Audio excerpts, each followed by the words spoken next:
他什么开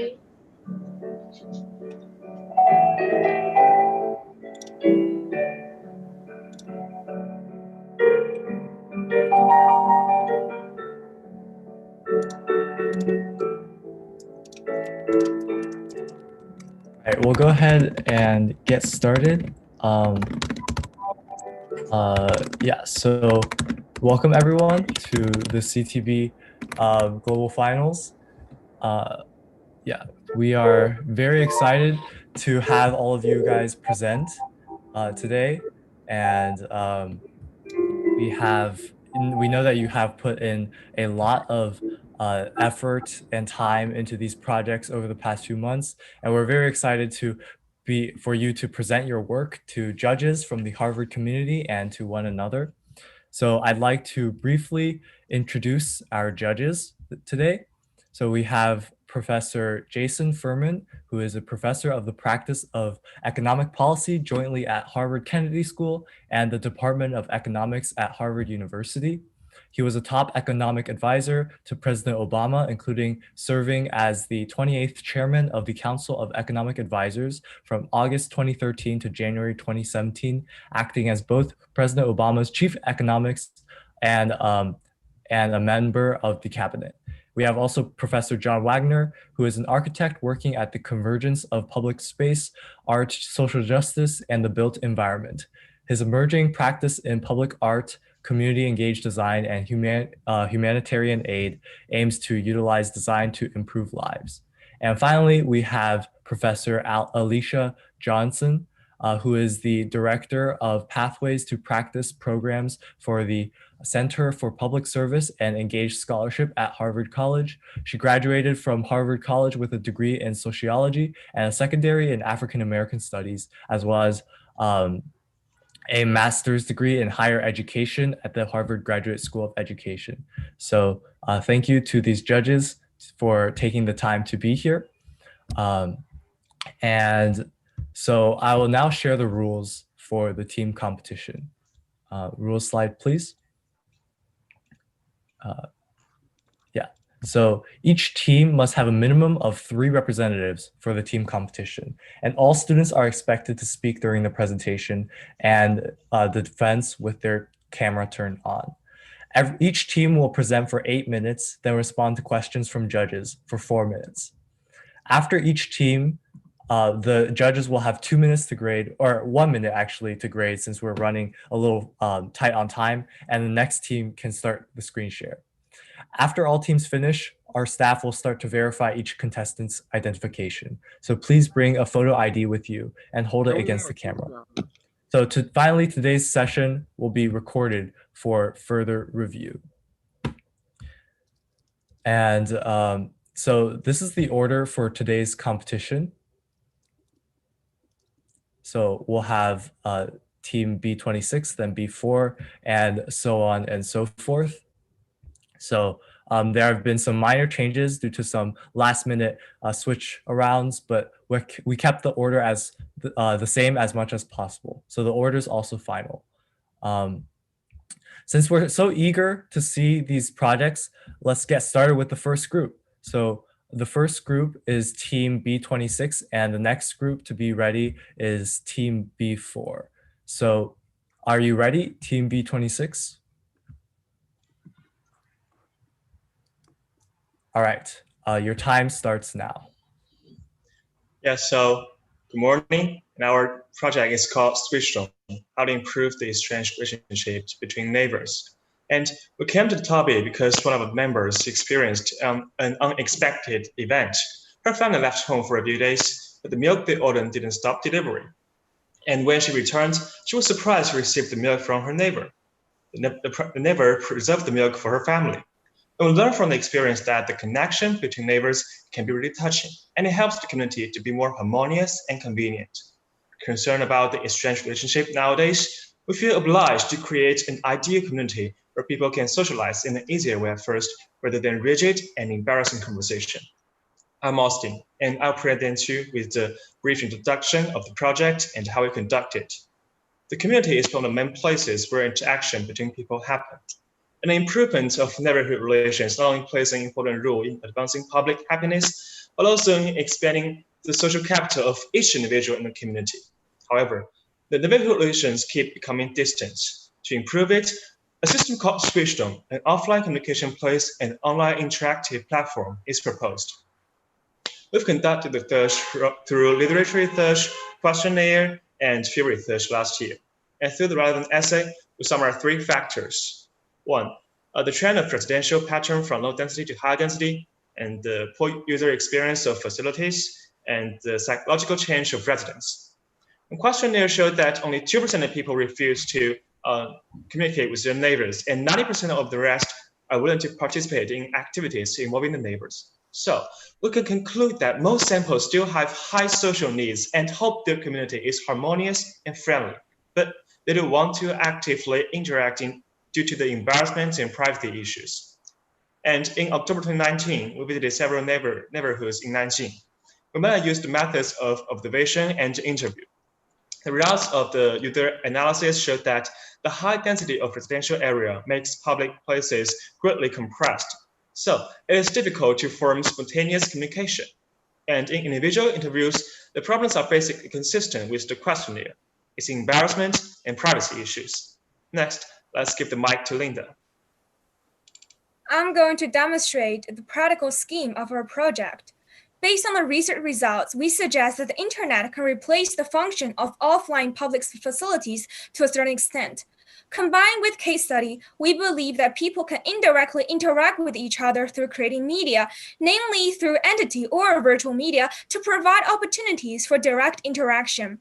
In fact, our initial scheme includes 4 steps. First, to construct meeting places. Second, to create activities of exchanging designed items. Third, to establish voluntary organizations and organize activities. Fourth, to establish online forums to promote the activities. After discussion and optimizing our program, our final project contains 3 parts. First, we are going to generate a blind box machine consisting of cabinets that replaces money with objects, creating a way for neighbors to communicate indirectly by changing information and items. The online identity is tied to the owner's name using the elevator card. When the machine is in standby mode, the stories collected on the line can be played in a loop. After awakening by a swiping card, the user can choose to open the cabinet or randomly, and the message of the previous owner can be played on the screen at the same time. Users can also leave messages on the screen after exchanging items. Second, the scheme creates the online thematic communication platform where people can share their stories on the various themes.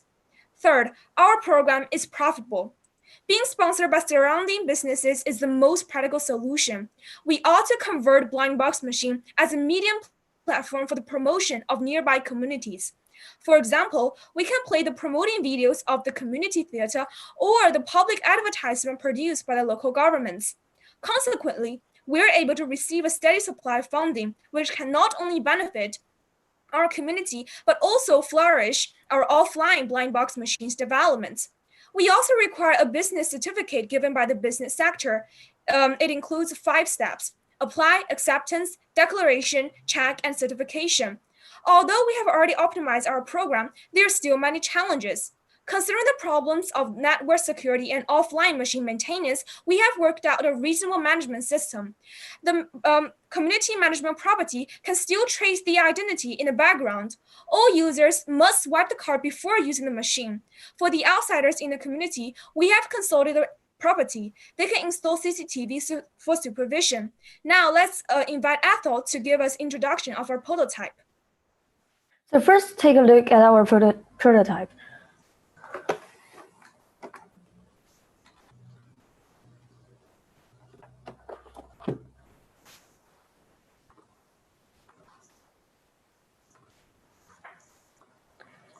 Firstly, the prototype is made only from paper and transparent plastic paper. And the blue part is the display screen. Users can choose which cabinets to put in. My model scale is 1 to 10. That's 10 centimeters for 1 meter. The depth of the machine is 50 centimeters. The height of the machine is 200 centimeters, and the width of the machine is 180 centimeters. The cabinets also have different sizes from 20 centimeters high to 40 centimeters high. And the display screen is at the height of 1.1 meter to 1.5 meter, allowing most people to operate it without difficulties. We also made a bolster to cover the machine. We haven't yet put it into produce because we need more technical knowledge.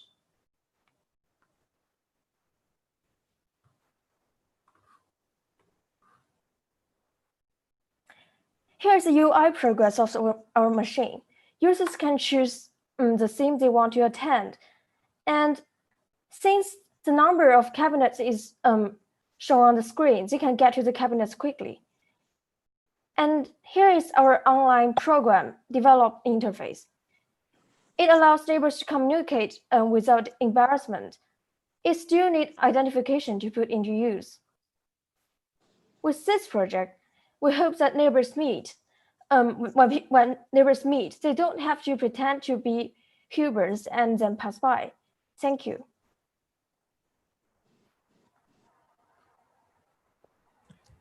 All right, so thank you, Team B26. So you will now engage in a 4-minute Q&A session with the judges. So judges, do you have any questions?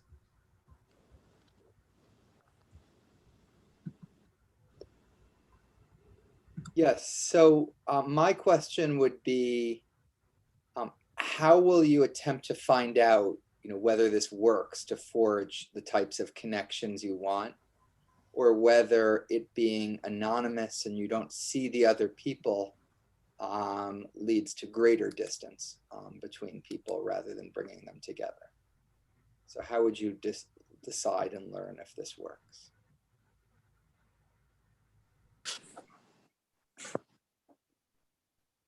Yeah, like first we'll measure the effectivity of our project by let's say divided into two parts. First, we can check how many people are active users in the online platform, which is a statistic that we can really is really easy to we can get access to.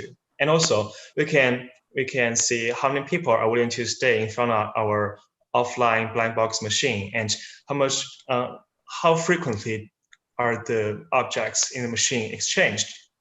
And for the anonymous problems, due to our questionnaire, we see that most people still have high social will, but they don't actively communicate because of embarrassment. And we hope this anonymous communication really works to help them solve the problem of embarrassment.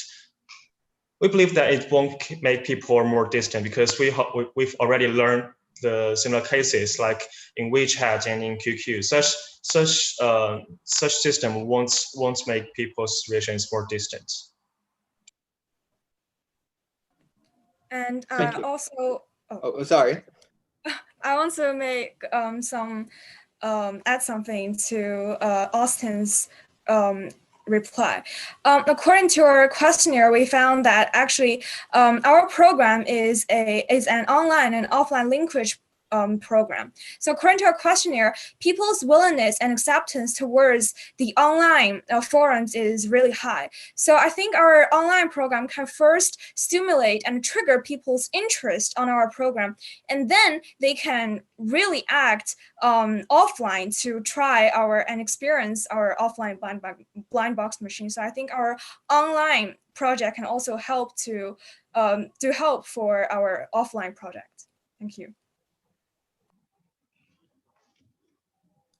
Thank you for your answers. Yes, thank you. Thank you for your presentation. I have a question. So I understand this as it's almost like a shared receptacle for different objects that members of the community can place into the cabinet. And what I want to ask is how is a user incentivized to participate in both the online or even this real world exchange in the first place? What's their incentive to be involved? 1 minute left. Yeah, we've actually did some interview and questionnaire, and let's talk about the interview. Through the interview, we visited the three type of person: the students, and the white collar, and the old people. And the three persons all showed great social wills, but they are afraid that the conversation will be embarrassing. They are looking for a kind of way to communicate with others without worrying about the embarrassment. And this project, yeah, it provides them with the kind of way. And I believe that they will be convinced. They will automatically go to that project and use it to communicate with each other. Because according to Maslow's demand theory, the social is one of the main demands of the man's need. Yeah. Sorry for interruption, but time is up. All right, so judges, you now have 1 minute to fill out the grading form, and please let me know when you are done. In the meantime, team B4, please get ready to share.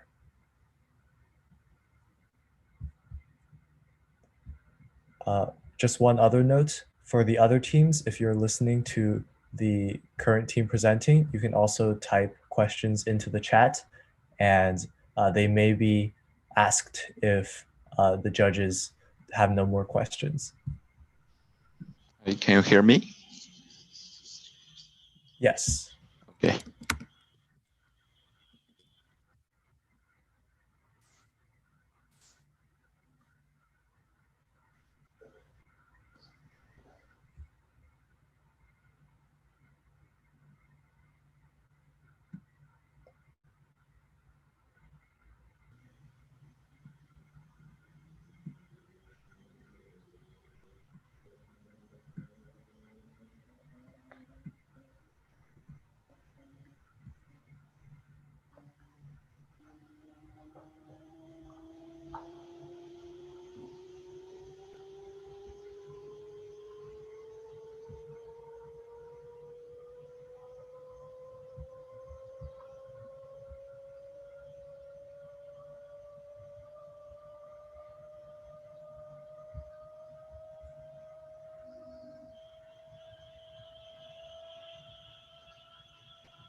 All right, just a couple more moments here.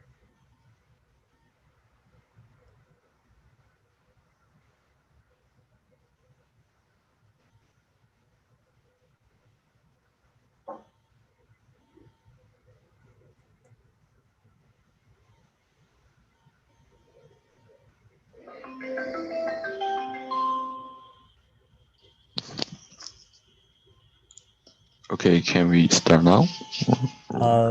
One second for Okay. the last.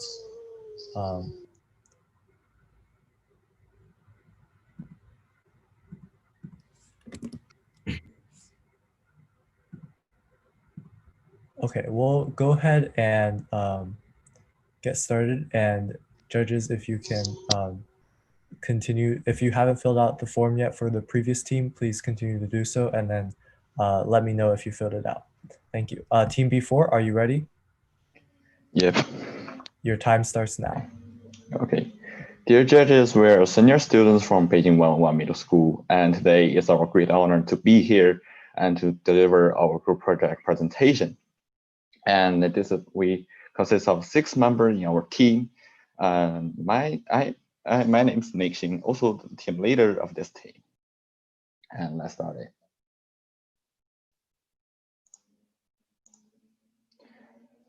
Our team project is called Aging Elegantly Cities, How Cities Cope with Population Aging. And the first half of the name is given by ourselves. The second half is given by CTB.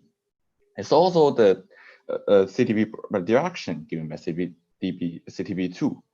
And we know a little bit knowledge about population aging in our school during the geography class and other classes in our school. And we're also interested in why is there so much emphasis on how cities cope with population aging instead of countryside, and how should cities cope with population aging? We are eager to find out. So we found some data and found. First, the urbanization level of China until 2018 is shown below. The urbanization level is nearly 60%, and average urbanization level around the world is nearly 55%. So the urbanization level in China is much larger than the average value. So how Chinese cities face to this problem and try to deal with this problem is become a very significant item. Second, the degree of population aging in Beijing until end of 2018 is also shown below. The proportion of elders in Beijing ranks second in the whole country.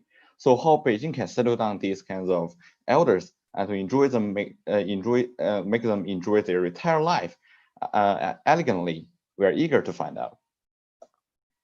So the first step we do is to zoom out the subject.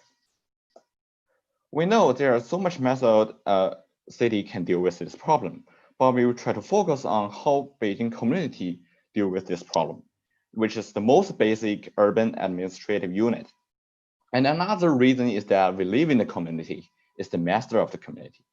And through doing the literature survey, we found that in 2015, the state proposed to vigorously develop embedded old age care in urban communities. In response to the national call, Beijing began to build community pension posts in 2016. And the pension post is the extension and subsidence of the function of the township elderly care center. And as the basis of the home-based elderly care services, it can provide basic elderly care services for the elderly in the community. And here are two images that we have recorded during the investigation. And through doing the literature survey in detail, we found that three problems that commonly existed in the operation of pension posts, which were easy to be overlooked. Here are three issues that we have found. The first one is that the residents lack the understanding of community embedded pension mode. And second one is that actually the pension mode can't just meet all elders' needs. And third issue is that the hardware is not standardized. For example, that the pension post lacks overall design and a family sense of belonging and regional cultural characteristics of Beijing. And we're also taking them as the entry of our research. Then we propose our hypothesis that are related to that, is that by improving the three existing issues in the pension post, the cities can better cope with the aging of the population and satisfy the elders. And then we propose the speculation for the reason. Here are the three reasons we have found and we proposed. In order to conjecture our speculation, so we create our questionnaire and also create our interview outline, try to do field visit and investigation through face-to-face investigation and try to confirm our conjecture. And we also believe that if we can find the causes of the problem, then we can find a way to solve that problem, which is also our research goal. Second step, begin to explore. During this process, we compress our field visit and investigation for suite of contents into 7 days, from December 8 to December 15 in 2019. The first term is given to the elders, and second term is given to the heads of their own community management organizations, and third term is given to the administrator of 3 community pension posts for the elderly. So doing the investigation, we confirm our conjecture successfully, and at the same time we found 2 issues accidentally. First one is that Beijing pension post does not have unified chain operation. Second one is that pension post actually didn't reach the unified standard set by the municipal government. And through the research have shown above we done, so we proposed a total of 9 suggestions from government perspective, also from the community perspective. And the research report was done in order to achieve the expected research goals. Third, put into practice. During this process, we converted the research subject into the practice object, and also converted the research result into the content of practicing. And we also provide feedback to local community management agencies and pension posts. The local community management agency thinks we did a great job, and also saying that they will pay more attention to the needs of the elders in their future work.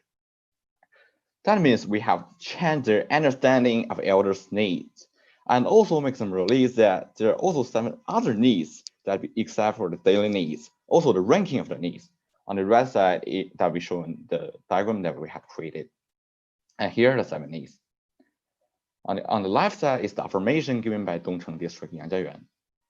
And due to the outbreak of COVID-19 that we haven't submitted our feedback to the pension pool that we have do the interview and the investigation, but we will try to follow up and implement it when the situation gets better. 1 minute So, left. secondly, we presented about the layout design drawing of the suitable Asian community service facilities to Beijing Capital Development Group, and they gave us full approval to our design. And then we also submitted a proposal to Beijing Civil Affairs Bureau about the internal structure and also the layout appearance about the ideal pension post that we designed. And here are the two images that we designed for the ideal pension post. Pension post is composed of two parts, and this one is the soul station that we made, and the other one is the body station. Okay.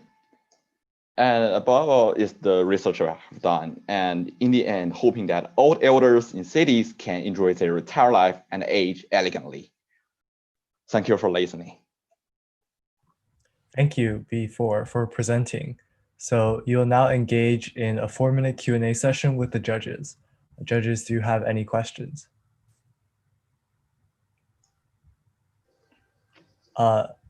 Professor Alicia, I don't know if we can hear you.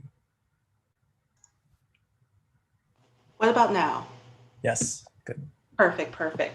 Thank you so much for presenting, team. So my question is, it seems like from your research and your studies, you found that one of the problems with the current system is that they weren't able to meet the various needs of the different elders. So some had more needs than others. And so in your final kind of proposal, how do you think your proposal will be able to meet the needs in one kind of condensed environment, or do you think that you would be better served having multiple different facilities to each kind of take care of these different populations? Yeah, we consider this problem deeply, and so we just want to improve our pension posts. And we also, the special things we have done is that we divide our pension posts into two parts. The first part is about our body, try to help their elders' body to make them enjoy their life better. And second one is about, about their thinking. And Molly, you can just introduce our pension post to the professor. Yeah, the pension post is composed of two parts, and this one is the body station, which includes the clinic and healthcare station. And well, the other one, the soul station, like there includes some KTV or chat rooms for them to communicate with others. So we think that when it combines, it can improve the quality of life. Yeah, and also we try to create some special rooms that try to correspond to the elders' need. And this kind of room is not just created by ourselves and just thinking, oh, this one is correspond to this one. Is that we try to check out our investigation and the truly needs from the elders, and try to create some important rooms that can meet their needs better. Thank you.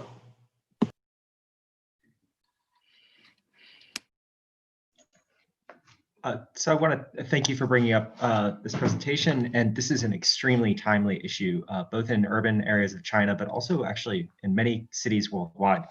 So you had very thorough presentation of the data around issues of access to care for elders in urban areas.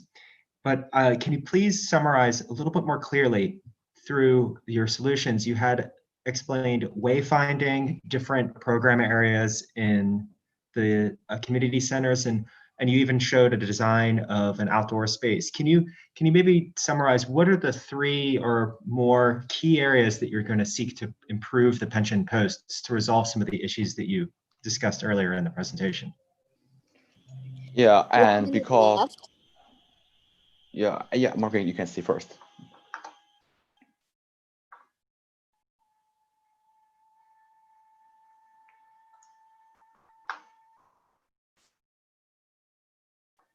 Is that Margaret saying about something? It's just mentioned you have only 1 minute left. Oh, okay. And because in this case, we create the pension post Could you just please to repeat your question because I can hear very accurately. Of course. So what are the key ways that you are going to intervene in the pension post to improve the quality of services at the pension post? Yeah, and because we found that there are some problem that appears in the pension post, some like that they can't just meet elders' need. And second one is that existing communities, their optimal aging facilities is not very good. So we try to just give some advice about try to modify existing facilities and try to improve their optimal aging performance. And third, also that we try to provide advice to organization set up similar to the the community elderly club and try to make the elders have the place to do their hobby. And also the last one is the elder in the community health, they can be the healthy volunteer service team and to their special features with the heat and to try to contribution to the building of the pension post and to be the volunteer service. Sorry for interruption. Time is up. All right, thank you for the answers and the questions. Judges, please take notes and submit your scores now. And our next team will be Team B14. Please get ready to present Team B14. Yeah.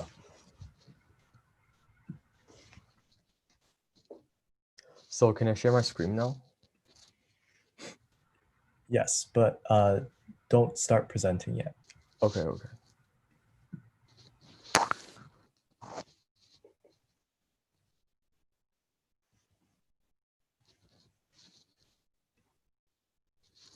Can you see my screen?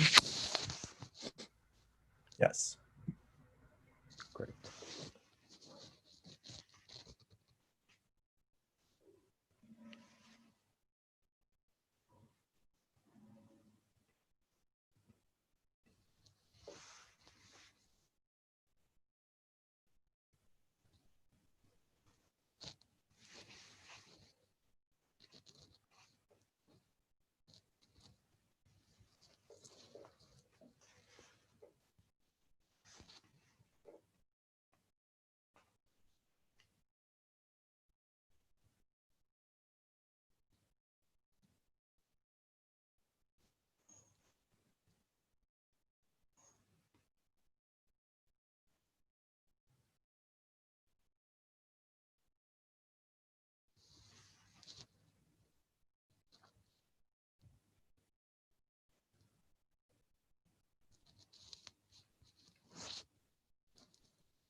A few more moments, and then we will begin.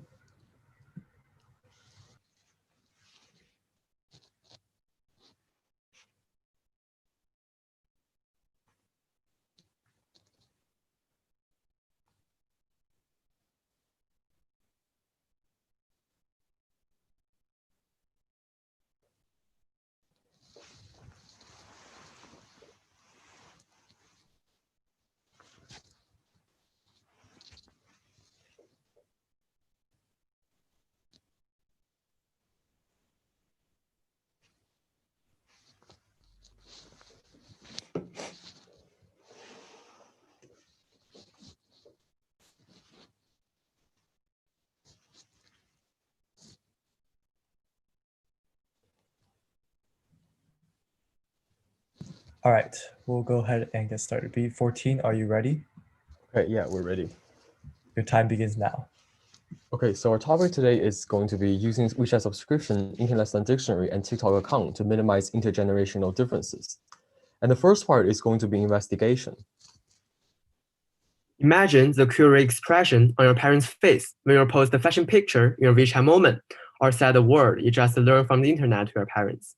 I think we all experience this embarrassing moment where kids and parents don't actually understand each other. So in fact, you are not alone. According to the Pew Research Center study, there are 79% of Americans see some fragment in their conversation with their parents and children. Yeah, exactly. These are all examples of generational gap. According to Investopedia, a generational gap refers to the chasm that separates the thoughts expressed by members of two different generations. And one of the factors contributing to this gap is popular culture, which is favored by the younger generation. Internet slangs are newly emerged on the internet and is a kind of popular culture. When more children begin to use internet slangs during chat to their parents, misunderstanding on the words may lead to unclear expression and thus broken their relationship. Thus, our group hypothesized that internet slangs may contribute to the formation of intergenerational gap. But the question is, to what extent? In order to investigate to what extent will internet slangs affect the formation of generational gap, our group decided to do a questionnaire. We chose questionnaire because it is time efficiency and it is directly linked to our target audience. So there are mainly three components of our questionnaire. First, we use progressive sampling to target our target audience as post-70s with an average age of 43.9 years old. Then, when designing the questionnaire, we use iterative questions to repeat the same question twice or third times in order to in different sentence structure in order to get the real thoughts or the real feelings of our participant. Then, the questions are all specifically designed to investigate the relationship between internet slangs and intergenerational differences. There are mainly three types of questions: the extent of misunderstanding of words, the degree of difficulty communicating, and the definition of some specific internet slangs. Then, the result of this questionnaire shows that 80% of the parents have some difficulties communicating with their parents and don't understand some part of the language the children said. In addition to that, as shown in the graph on the right, 50% of the parents get the answer wrong when they were asked to give specific definition of some specific internet slangs. Thus, with all these results, it can be logically concluded that when children begin to add internet slangs in their conversation with their parents, the parents will not be able to understand them. Hence, internet slangs still contribute to the formation of intergenerational differences, but since there's no cause and effect relationship built, it is not a leading factor, and other factor may also contribute to the formation process. With this result bear in mind, our group did a second round of literature review and found that teenager value is also an important factor affecting intergenerational differences. So according to Ronald and Wang, after industrialization, two separate values are formed in two generations. For the parent generation, there's a modern value, also called digital immigrants, whereas they emphasize the need of economical and material safety and use digital devices as working machine. In contrast to this modern value, the kids generation or the teenagers generation have a post-modern value, also called digital native, where they emphasize self-expression and life quality and use digital devices as not only working machine, but also entertainment. These different values may collide with each other and form misunderstanding or misinterpretation, eventually leading to intergenerational differences.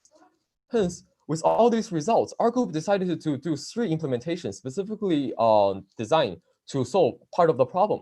We decided to do a WeChat subscription, an internet slang dictionary, and a TikTok account.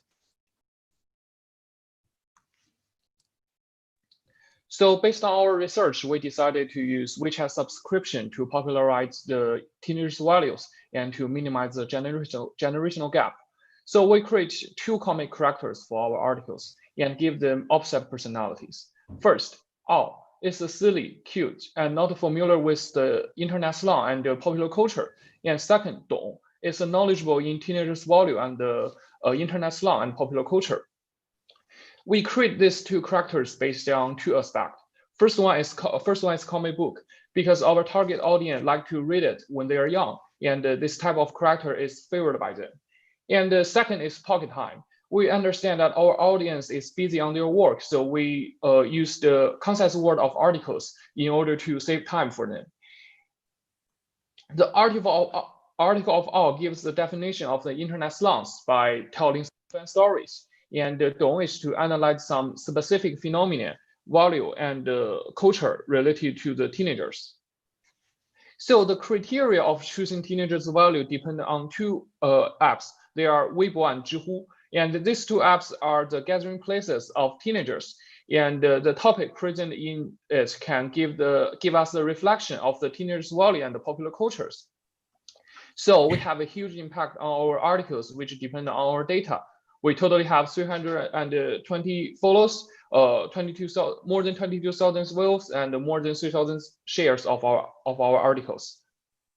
And for the second part of our program, we're creating an online dictionary. It is specifically designed to popularize internet slangs to our target audience, which are middle-aged and older people. Basically, it helps people to find out the meaning of internet slangs that confuse them in daily lives. So here is the main page of our website. We chose a white grassland view as a background, which makes users feel more comfortable when using. And the white words above is the address of our website. And the next page is 2 examples of our explanations. You can see that the words are simple, explicit, and easy to understand, especially for our target group, which are middle-aged and older people. Finally, our website has a fuzzy research function, which means when we type a letter, all of the related internet slangs enlisted will be shown on the list down there, achieving the goal to popularize more internet slangs. Thank you. So for the part of the TikTok, as we all know that TikTok is already such influential among the globe. So for solving the generational gap, we should not only focus on changing the idea of the parent, but also we need to influence the young people. So by teaching them, especially for young people, the internet slangs can also ease the tension between themselves and their parents by creating more things for them to talk about. So according to the graph, we can see that the average age for the TikTok user is below 24, which shows that by uploading our video on TikTok can definitely make our work be approachable for the young people. And also, in each video, we will introduce one of the most popular internet slangs in China, and also with its origin and subculture. And all of those informations will be based on the perspective of the cartoon-like character, Ao, who has been mentioned as a city boy before. And we can see that we already have 56 followers and also 15,000 plus total clicks. So it shows that we are also already becoming influential among this media. So to put in a nutshell, our group used online dictionary, TikTok, and also the WeChat subscription to minimize the generational gap. And with the influence being listed, generational gap. So as a last, we want to claim that let's just keep going and fill the gap. Thanks. Thank you, team B14. So so now you will engage in a 4-minute Q&A session with the judges. Judges, do you have any questions? Yeah, I can start. So thank you so much, team, for sharing. And so for your target audience with the middle-aged and older folks, they're going to be kind of using the dictionary and the WeChat subscription, correct? And then the younger folks will be using TikTok as a way to communicate.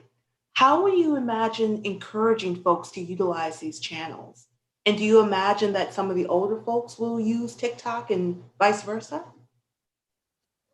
Yes, definitely, because as we mentioned before, we're specifically designing our WeChat subscription or TikTok account to fit our target audience.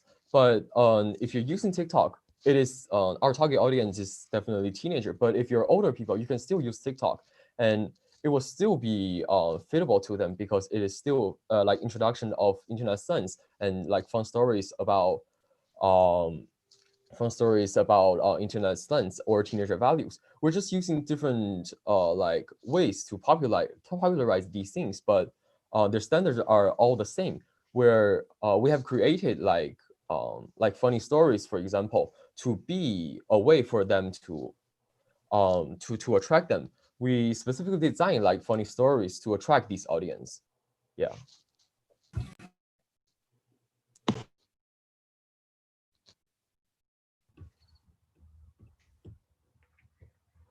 Thank you so much for the, the great presentation and the really creative idea. I was interested in, are the people you're going to reach the ones, the older ones, the ones who are actively interested in learning about this? And how do you reach the ones that are less interested? And then also, is there anything that younger people need to do to change their behavior in the language they use? And does that fit into your project in any way? So first, for the part of the younger people, I think the most important thing here is to understand each other.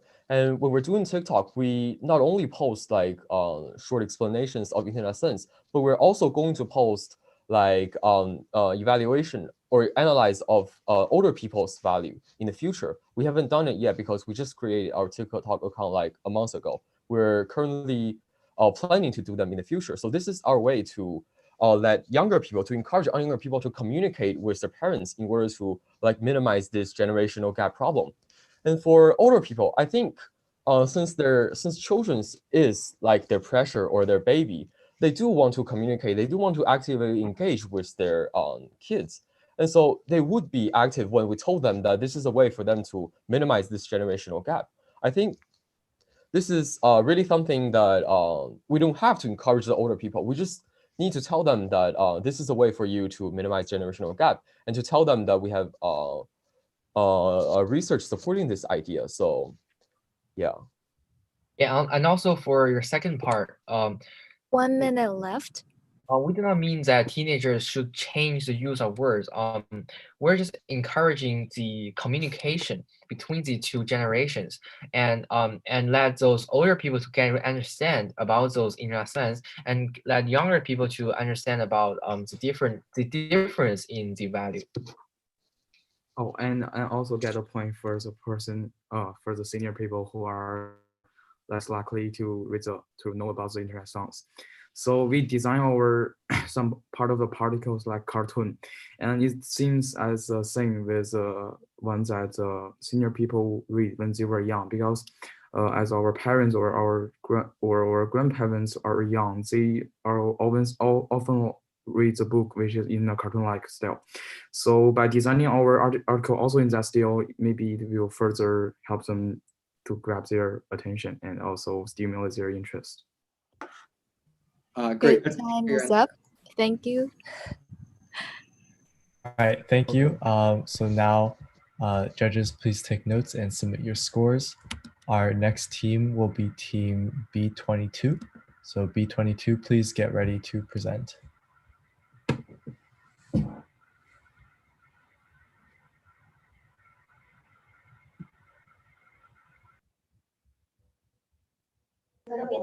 Yeah.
Just a couple more moments here.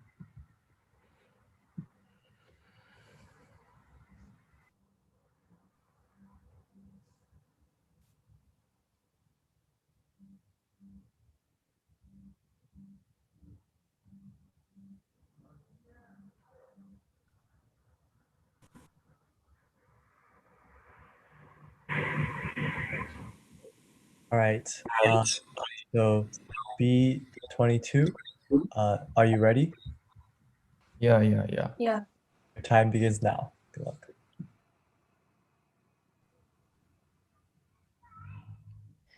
Dear judges, we are B22 Tigers Research Group. Our project is about blind track usage efficiency analysis in Shanghai and intelligent blind track recognition system.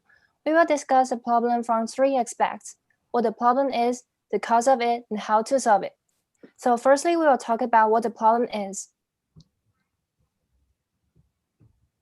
China has a great number of blind people. The number of blind people in China is predicted to reach 50 million by the end of 2020. In recent years, under the promotion of National Demonstration City of Barrier-Free Facilities, Shanghai has built lots of blind tracks exclusively for the blind. Once we volunteered in a school for blind children and observed their school life.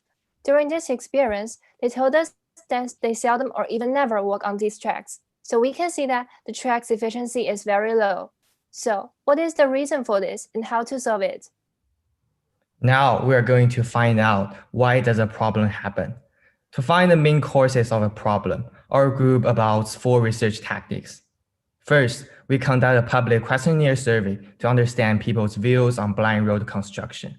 Second, we investigate the infrastructure that provides service for the blind, such as schools for blind children and message centers run by the blind people, and learn about their real needs and their current use of blind tracks through communicating with them. Third, we visited several streets in Shanghai to collect the evidence of blind roads problem and conclude the causes of it.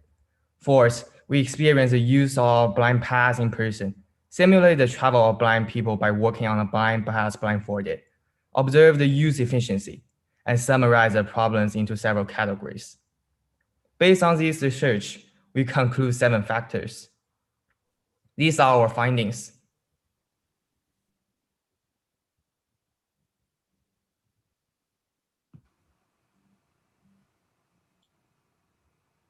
Now we are going to talk about how to solve the problem. After completing the study, our team further identified the causes of the inefficient use of blind tracks and find that the root causes are the insufficient public awareness, unreasonable government construction, and inadequate management, and disadvantages in the design of blind tracks. Therefore, we carry out practical activities and finally propose corresponding solutions to the 3 root causes of the problem. First, we increase public awareness. For this case, our group makes some leaflets with some knowledge and information of the importance of blind tracks and the present situation of the blind people in order to inform the public the problems they faced. We also distribute them and give some tiny speeches in some public places like the school and the communities. At the same time, we make some videos to increase public awareness. Secondly, we cooperate with governments to put forward proposals. For this case, our group contacts with the Regulation and Construction Department of the Shanghai Blind Track and make out a scheme after cooperating with the related officers. The scheme contains plans for the regulation, construction, and maintenance of the tracks. Also, we have communicated with the committee of the sample community and planning to make some testing implementation there, as well as recording the data and the situations daily.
Excuse me, but can you hear him?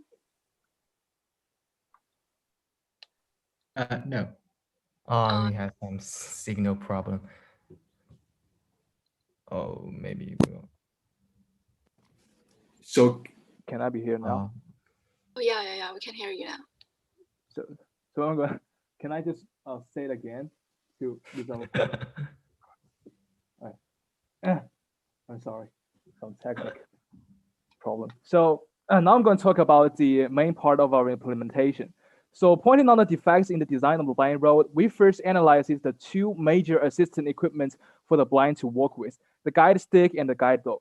So after a series of discussions, our group just decided to combine the advantages of both of them and use some computer technology to provide a reliable, intelligent blind track recognition system for the blind at a relatively low cost.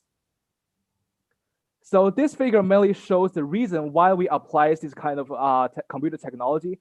So our goal is to develop a portable device which can continuously detect the walking situation for the blind, and when some deviations occur, it can just timely give the blind some warning signals through the voice broadcasting and avoid potential dangers. And our group just used Raspberry Pi to develop our system. So Raspberry Pi is a kind of mini computer which are portable and have a fair ability for computing and programming. So the core principle of the system is to use the neural network machine learning method to decompose the blind track image into various parts and extract the corresponding features of them and make the judgment of whether this image is a blind track or not, and then complete the recognition. So this picture is the process of a generation of the neural network model. So the whole stage is divided into like the learning process and the recognition process. And this picture is our core Python algorithms of our system, including the learning process, recognition process, and the real-time voice broadcasting. So this slide mainly shows our final results. So the left side is the system background when the equipment is running. And on the right side is the specific experimental process of our equipment. So in this experiment, we are going to test that whether the device can successfully recognize the blind track image and the non-blind track image and broadcast the right information. So firstly, we just put an image over the blind track from the camera. On the track. We can hear the broadcast on the track. On the track, on the track. On the track, on the track. So now we switch to a non-blind. On the track.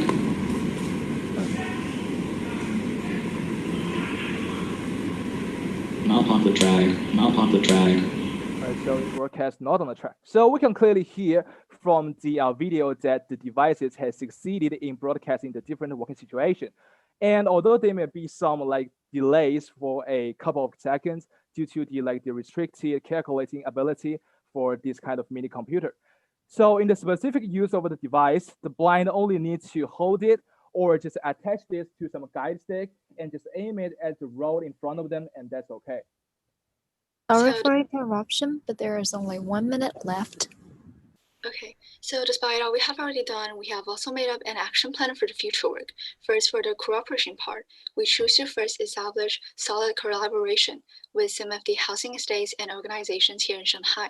Our team would carry out activities and do further promotion and try to attract more social attention. So after those plans, we will have the actual experience base that will help us raise our suggestion to the local government. And as for our product, there are undoubtedly some weak points in it. For example, due to the restricted calculating ability, there will be some delay in the recognition process, which makes the outdoor experiment not very effective. So we have already planned some possible solutions for this drawback, like the figure we show on the right side. We're planning to rent some cloud server for the blind track recognition computing, which means that the device would only need to capture the picture and send them to the server and receive the results.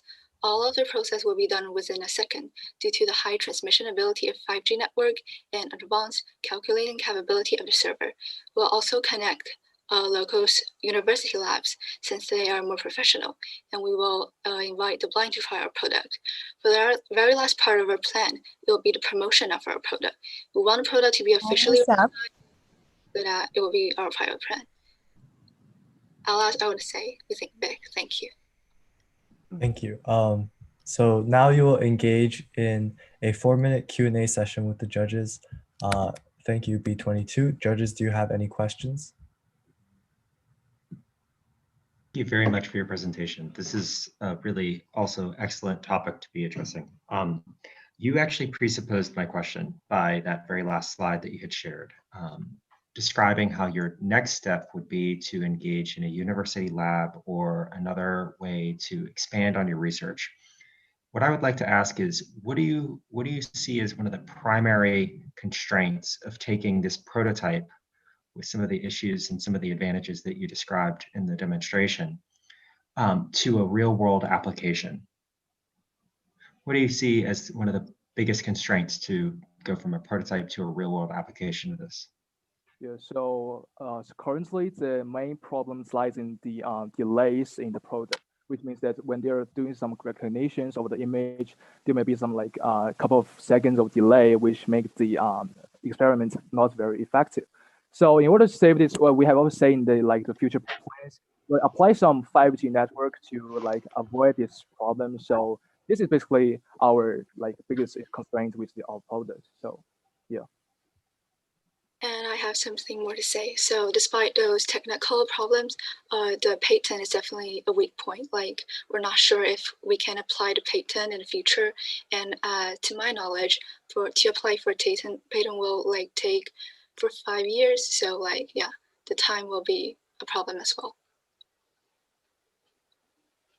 I have follow-up questions, but I'll cede the floor to the other judges.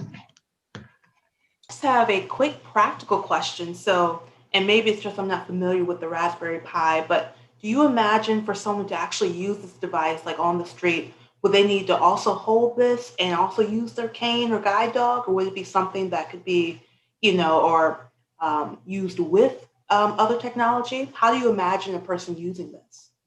So this kind of product is mainly a kind of assistant product. So it may be whether it can easily be hold on the hands or to point it on the road, or it can be attached to some guide stick and just steer your hands. So it's a kind of multiple function stuff, which is very portable. Thanks.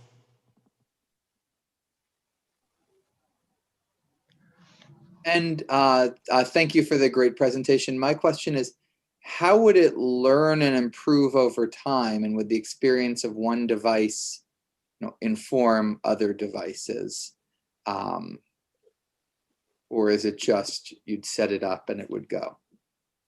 So the core principle for this is the kind of the machine learning. So the reason for is I'm going to show this slide. So we're going to put a huge number of pictures into this kind of system, like 10,000 pictures of the blind tracks or 20,000 for it to learn. And as long as the training, the sum of the picture of the training set is large enough, the accuracy will just increase a lot. So it will just if there's more trainings, the accuracy will increase a lot. 1 minute They left. share that between them. Well, between my device learns from your device, or just my device learns itself? It's just the device that learns itself and just future productions of this. Yeah, it's just you can apply the same coding system to every devices, so it won't be a problem of the machine learning thing. So one last question I have is, what are some of the liabilities if you have a false positive while using this device in the real world? You mean reliability of the? Liabilities. So if I'm a blind user and it misidentifies the pavement, what are some of the liabilities, and what is the contingency of use when the device may misinform the user? Misinform. So before we just formally reach some kind of patents, and it's honestly say we don't have a very mature kind of product at present. It may have some technological drawbacks. So we're gonna just increase the accuracy to a very ideal percentage before we just formally put it to production or do the first works for this. And also, you can use that with the stick, so it's like double insurance. So to be honest, you don't have to worry so much about that. Yeah. Sorry for interruption, but time is up, and thank you all. Thank you.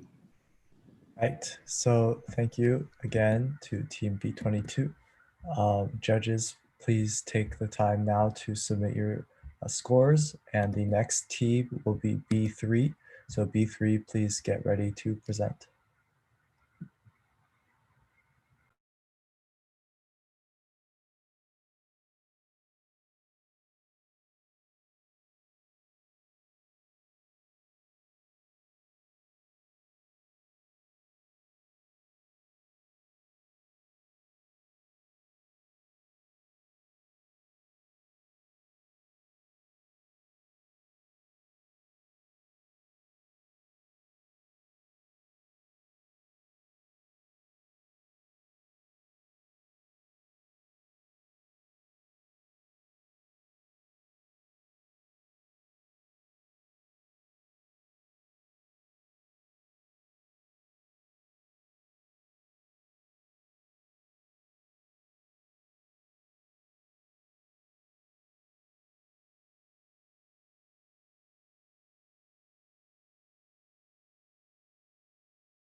All right, so thank you. And B3, your time starts now.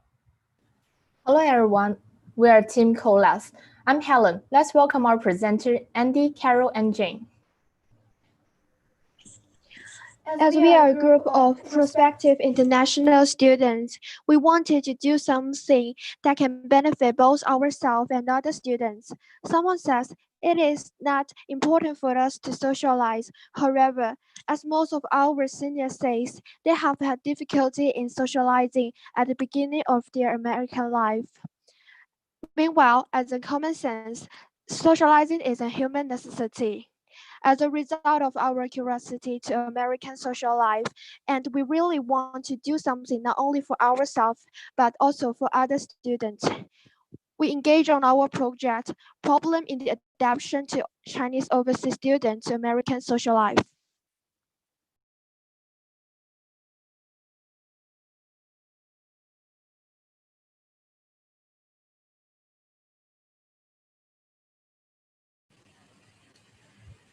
We first do interviews and questionnaires to identify the cause of the problem.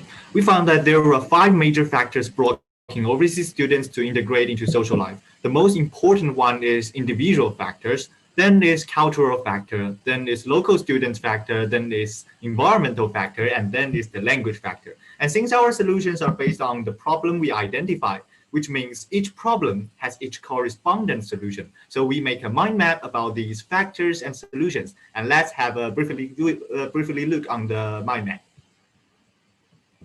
So for the first individual factor in detail, we assort individual factor into 3 different points. First is lack of willingness engaging social life that they came abroad just for study. And then there's lack of courage engaging social life that usually associated with shy or unconfident personality. And then there's lack of vigor engaging in social life that has no time to make friends due to the heavy study pressure. Because of the time limits, we will only choose one factor as an example to show how we approach our solutions and how we support our solution. Let's take lack of vigor as an example. Our solution is to take study as a kind of social life. For example, we have a boy who likes study very much, and he makes a lot of friends through study. They organize symposia and some other activities that related to study. And he uses study as his socializing tools, and he is very successful at socializing. And then let's go to the cultural factor. We are sorting cultural factors into 5 points. Hobbies, like we are unfamiliar with American football, which is the most important sport in America. And also the views of the friendship, like the definition of friend is different between Chinese and American. And also information gaining, like the Chinese prefer Baidu, Weibo, but American prefer YouTube and Facebook. Also some social taboos, for example, we avoid 4 and American avoid 13. And also the intense Chinese identity, like our Chinese sense of belonging become stronger when we are studying abroad. And let's take hobbies as an example. Our solutions for hobby is to exist your hobbies before you come abroad. Like we have a case that a girl in the dancing club, she likes dancing very much and she makes a lot of friends through dancing. And she is very satisfied with her social condition through the dancing club. And then let's go to the local students factor. The local students, they have their own social community. It is maybe absurd for Chinese overseas students just break into their factions. In addition, not a small amount of foreigners have some different types of stereotypes on Chinese overseas students. For instance, like the miser or some huddled together for warmth. The existence of these stereotypes prevent them from knowing a Chinese by heart or without bias. To solve this problem, our suggestion is to notice some major stereotypes on Chinese overseas students in advance, and this is supported by the thesis in sociology book, and which you can see on the PPT. Let's have a briefly look on these pages. And then there's environmental factors. As for environmental factors, we think all environmental factors cannot be changed by individual. We can only minimize the impact of these negative factors. Our suggestion is we should do more research on university, city, or Chinese overseas student proportions before you study abroad. And then let's go to the language factors. Most of our interviewees reflect that it can be overcome by the hard work. So the major factor that is well noticeable is only like identifying American jokes.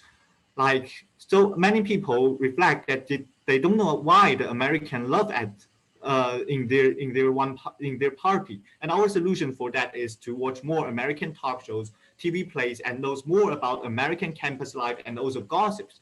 This is supported by the cases, which also showed in the PPT, and you can see it. Let's take a look back at what we have done and learned this year. First of all, we held an online sharing sessions. Because of coronavirus, we couldn't find a large site, so we turned to power of the internet. After invitation poster publicity, we held an information meeting with more than 100 people and received unanimous praise. We interviewed some of familiar relatives and seniors who had studied in the United States for many years, and they shared their experience with us. We summarized a lot of tips on living abroad and published them on a platform such as Public Account and Zhihu website. At the same time, we also make our educational video and send it to Bilibili and Public Account. Finally, we sorted out the documents we found at the information obtained from the interviewer and summarized the most important parts everyone thinks is coupled with exquisite picture and systematically combine the brochure. And we distribute our brochure at educational institution for students and people to read. And at the same time, we'll also forward the electronic version of the brochure in the public account and WeChat moments, and invited our classmates and friends to promote it. We finally reached nearly 5,000 readings. We also learned a lot from the process. In the process of exploration, we continue to overturn the previous conclusion and reduce them to a part we're capable of completing. For example, we initially assumed the lots of factors that may affect integration, but we soon discovered that we did not have enough time or energy to complete it. So we turned our attention to the factor that we can change. And during the Dear interview, students, we you heard a have lot 1 of minute left. card we haven't thought of before, and we made a lot of change and correction to our position during the search process. We started to think more comprehensively, and at the same time, our empathy abilities also improved. Finally, we want to talk about our project uniqueness. First, as I mentioned before, we have many seniors and families all over America, including the West, East, and the Middle. So, and there's PowerPoint show the part of our data collection. So I think our data is more true and detailed. It's also diverse because they are from all over the United States. And second, our subjects not only affects many prospective international students around us, but also affects many parents and study abroad institutions, so that parents can care about learning while also paying attention to their children's social life and cultivate their children's ability in this kind of area. So we think it's a very happy transition. Okay, that is all our presentation. Thank you, Team B3. So you'll now engage in a 4-minute Q&A session with the judges. Judges, you can ask your questions. So thank you for that. I understood really well the problem you were talking about and what you learned about the problem. I didn't understand as much about your solution. And so wanted to understand your solution and what it would mean for Chinese students studying overseas, what it would mean for universities and what they should do, and what it would mean for American-born students. Like our solutions is based on the problem we identify. So we make our solutions based on the problem. For example, like we identify the major, like some problems, like some factors is because of individual, they are lack of willingness engaging social life. And then we just, through our interviews, we find that there are kind of two categories of lack of willingness engaging social life. Maybe it's they fail so many times and give up integrating. And we then asked them about why they fail so many times and give up integrating. And they gave some, it's because of some other factors like cultural factors or local student factors or environmental factors.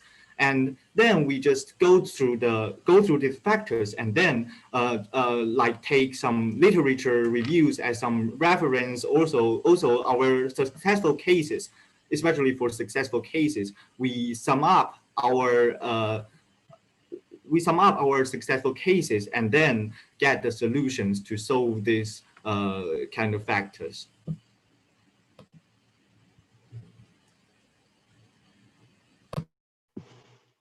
Great, kind of related to that question. So I do think you all did such a ton of great research and kind of identifying the problems, and this kind of graph here that you're showing makes so much sense. I'm wondering, so if I am a Chinese student overseas and I'm experiencing some issues socializing, do I just go to your brochure and I'm able to walk myself through it? Or is there some sort of app or something that helps me identify what my problems are?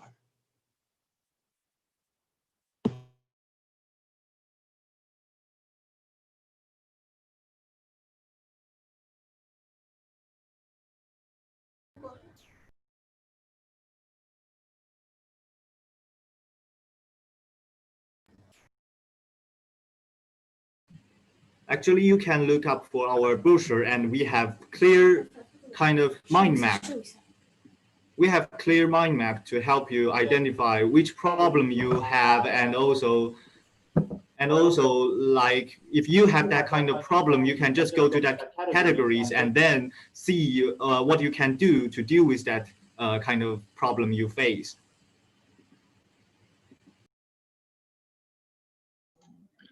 So if I've gone to the brochure and I found some of the problems that I'm facing as a student, what could some of those solutions look like? You have 1 minute left. Usually we have some successful cases in some specific factors, and then we will summarize why this case is successful and why they get successful in the social life. So you will like just take their successful cases as reference and try to like overcome these difficulties.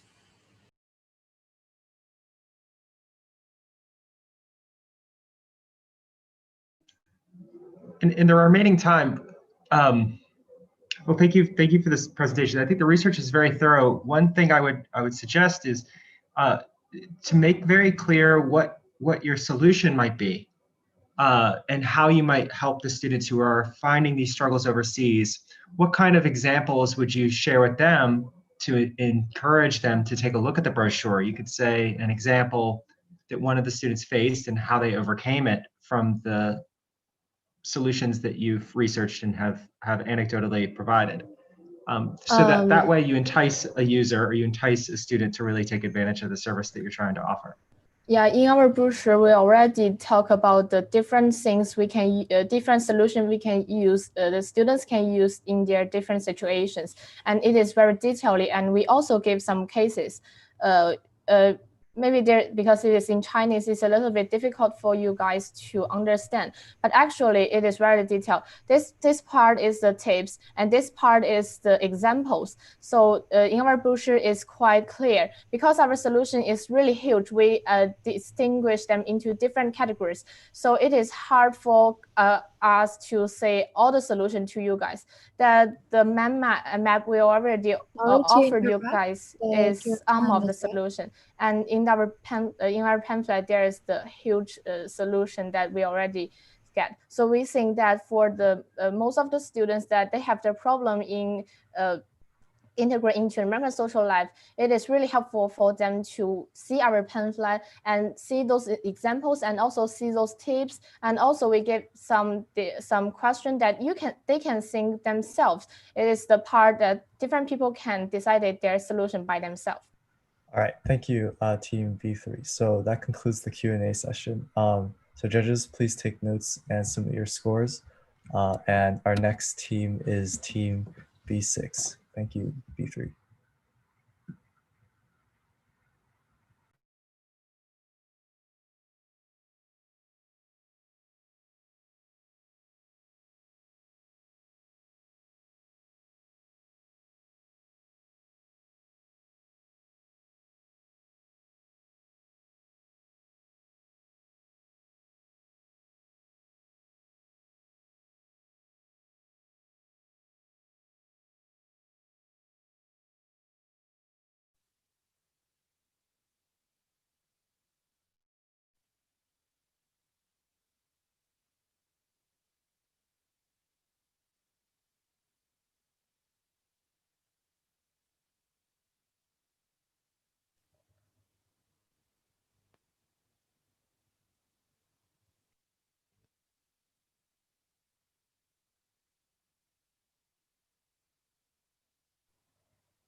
Hi everyone, we're the group Eyes for You, and we're gonna give a brief presentation on our project, which is about... So, sorry, give it a few moments and then we'll begin.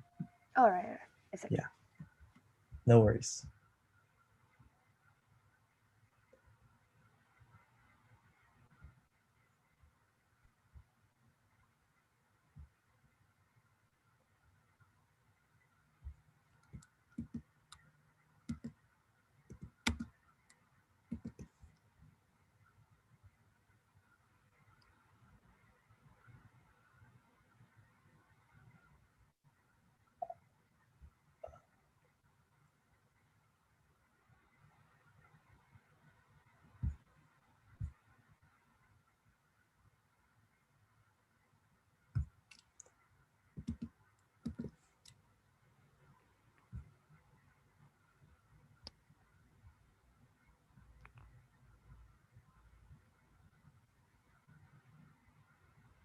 All right, Team B6, are you ready? Yeah. Your time starts now. Good luck. Hi everyone, we're the group Eyes for You, and today we're gonna share our group project to you guys. And our project is about improving the low utilization rate of specialized roads for blind people in Beijing, which is kind of similar to the group that's before. And we're gonna introduce our project from these two aspects. And firstly, we'll briefly go through why we chose this topic and some surveys that we did. And then we'll talk about our practices and our future plans.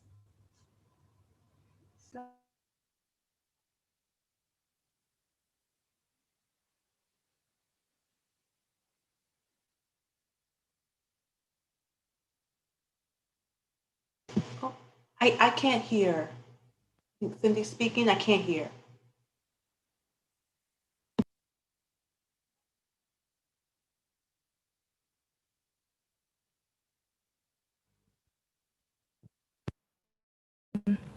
What about now? Perfect. Okay, so I will go on with my sharing. Sorry about that.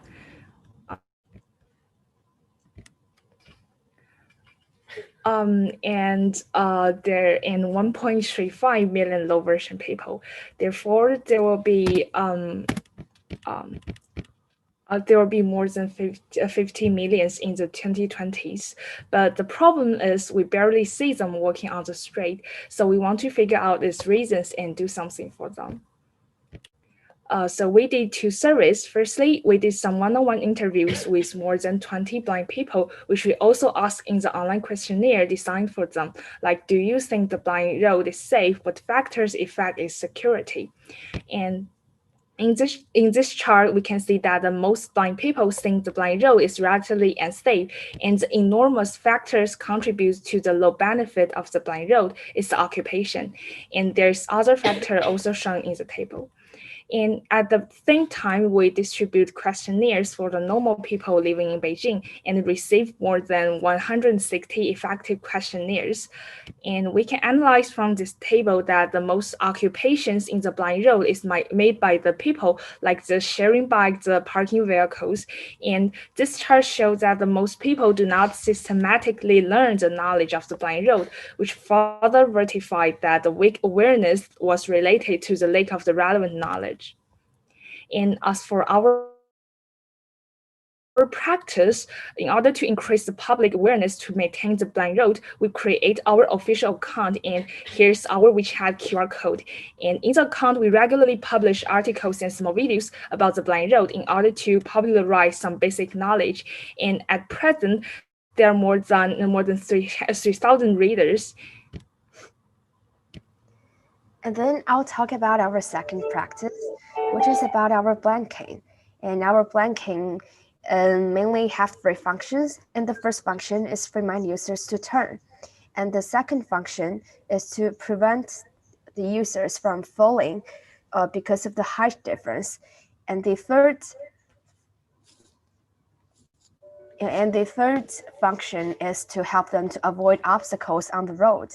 And during the whole process of designing, we constantly ask for blind people's opinions, and we also record an audio to introduce our blind cane to them. And then I'll briefly introduce you guys about the working mechanism of our blind cane. And our blind cane mainly have four compositions. They are wristband, a handle, a stuffed body, and also a stuffed tip. And this is an overall picture of the stuffed body and the stuffed tip. And our cane is used the PLA material because it's lightweighted and also has strengthened. As you can see, we divided our blind cane into several parts, and each parts are connected by electromagnet. And that is because in our one-on-one interviews, we got to know that blind people usually stuck their canes in somewhere like wallet, and they try to pull it out, but their canes is always broken. So we apply electromagnet in the connection part, which has a strong recovery ability. And also, this is a camera. And the camera here is to enable our blind cane to recognize the blind road. We use a signal model on the SCM and learning and training results of Baidu AI on the network to obtain data and make a quick but also more detailed analysis of the situation on the road. And this is a small infrared digital detector, which is at the tip of the cane. Its working principle is to output high voltage when there is no obstacles in front of the probe and vice versa. We define a judgment range by analyzing data that we collected, and if the value that the camera tests during the using process is within the range, then it is judged to be there's no obstacles and no height difference. If it is not within the range, the microcontroller will judge it as an abnormal situation. And finally, all the information produced by the king will be transmitted by the buzzer or microphone in the form of sound, because there are blind people that cannot see anything. And we also add a small vibrating plate on the blind king to transmit information through different vibration frequencies towards different directions to give blind people more specific instructions of where to go or how to go. And what's more, we finished a specific introduction that explained the working mechanism of our blind king. It includes some graphs and particular explanation on each part of our king. Well, it's a pity we cannot share all of this to you now because of the time limitation, but we already put a QR code at the end of our PowerPoint, and you can feel free to scan it after the presentation.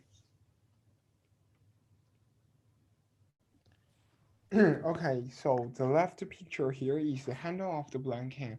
According to our 101 interview, many blind people complain about discomfort of the old blind cane which hurt them hand and they use it for a long time. So we make it a little change and improvement on its comfort.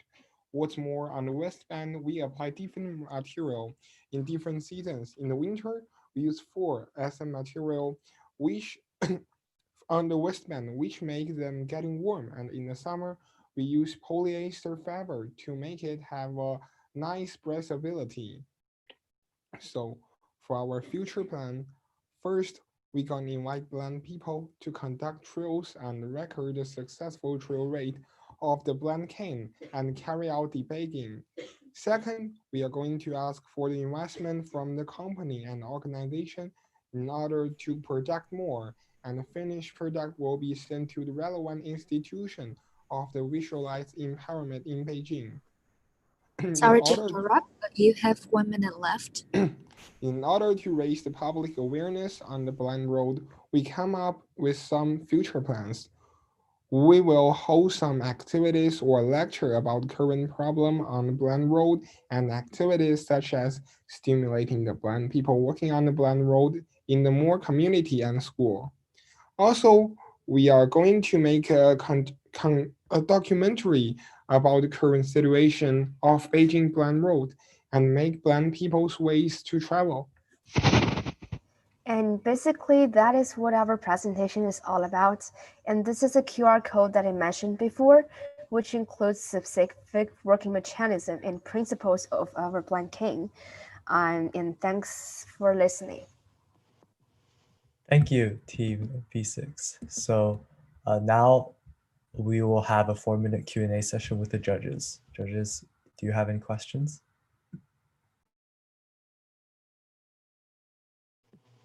I have a question, and it's kind of logistical. So I saw on the last slide, one of your kind of future steps is to, partner with companies and things like that. And I assume to, be able to sponsor these canes, but how much would it cost for a blind user to get one of these specialized canes? Or did you guys think about that? Yeah. Like we really think about that carefully. Like the cost of designing or producing a blind cane is about 200 yuan or so, but we don't want to sell those blind canes, but we want to hand it out for free. Like in China, in some organizations, blind people can get some special phones designed for them, particularly for free. And we wanted to make the blind canes also a product that is necessary for them, but also free. And we are still contacting with the some organizations to because we need money to produce them, so we need investment, but still we want to send it out for free, and that's what I will think about.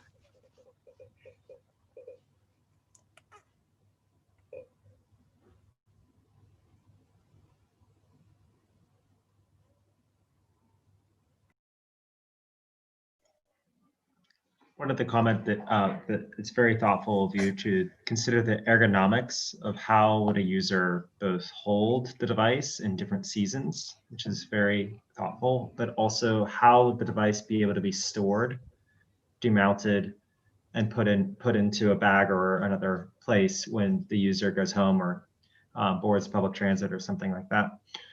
So one interesting aspect of how you're thinking about this is similarly to the problem that was presented by an earlier group, is that you're focusing on how a user would use the device.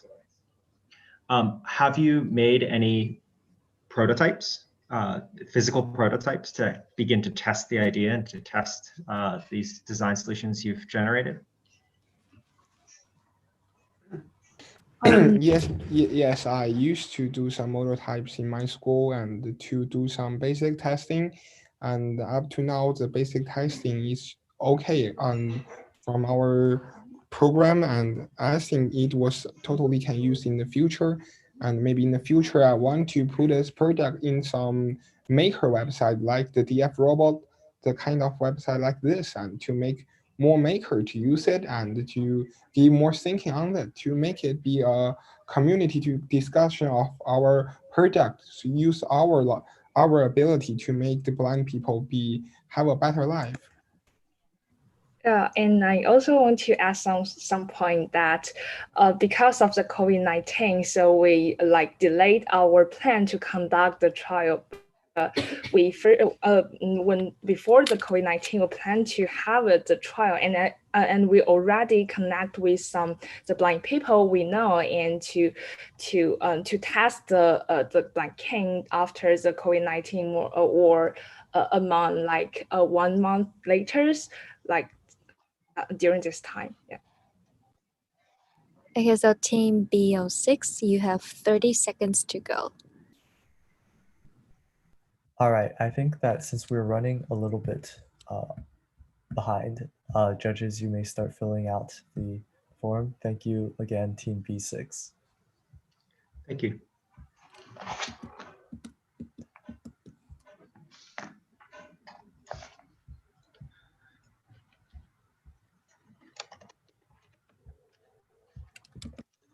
Our next team will be team B29, so please get ready to present.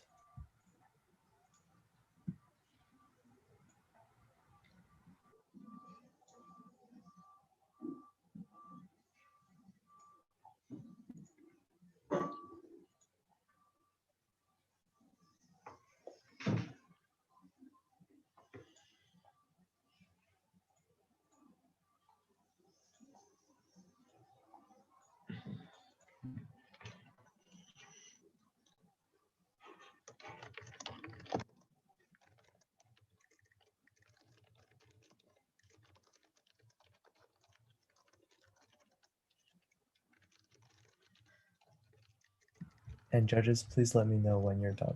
Thank you.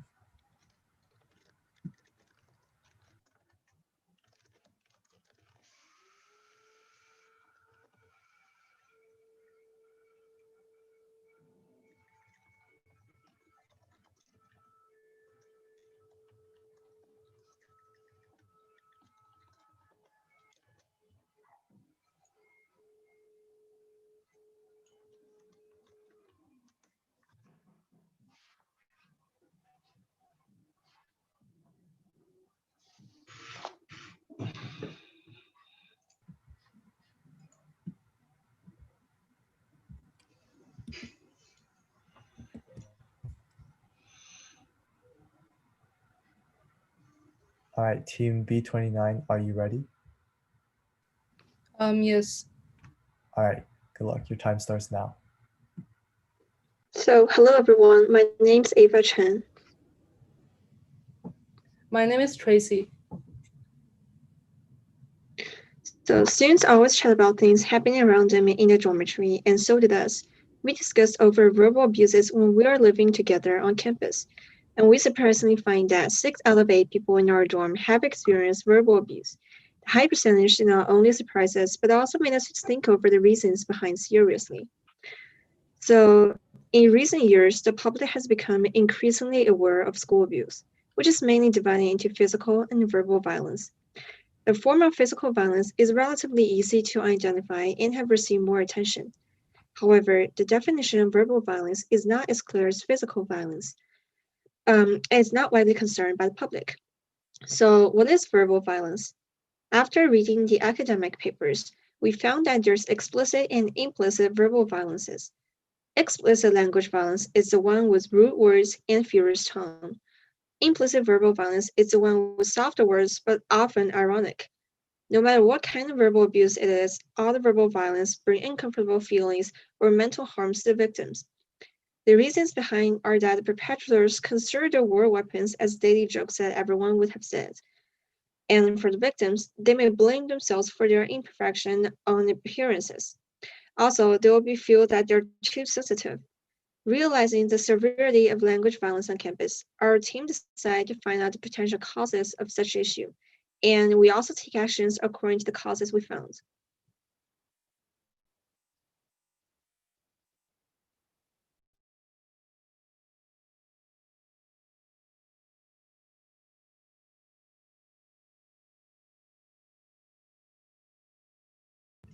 So Nana, are you speaking?